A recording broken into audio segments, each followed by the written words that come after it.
Well, we've heard what Donald Trump said last Friday about Africa and Haiti, referring to Africa as a continent as a shithole. I personally refuse to agree that Africa is a shithole.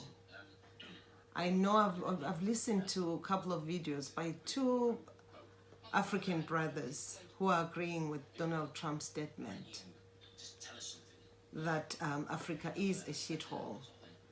And yes, they have a point. They're blaming our African leaders, the so-called government.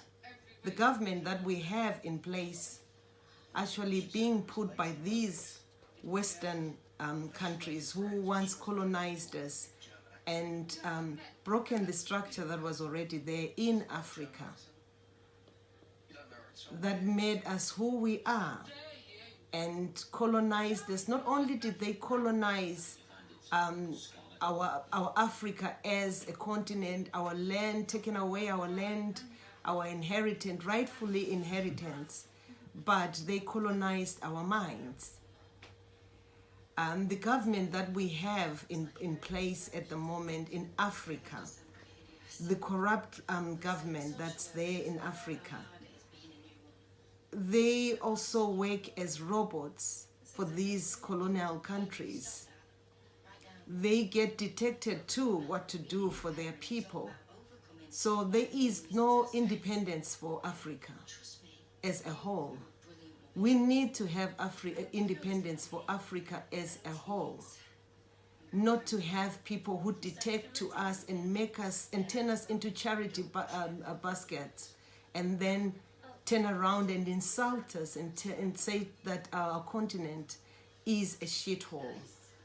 When they have taken resources, monies that have come out of Africa from those resources and have turned these so-called and turned these imperial powers to be what they are today because of the resources that have come out of Africa.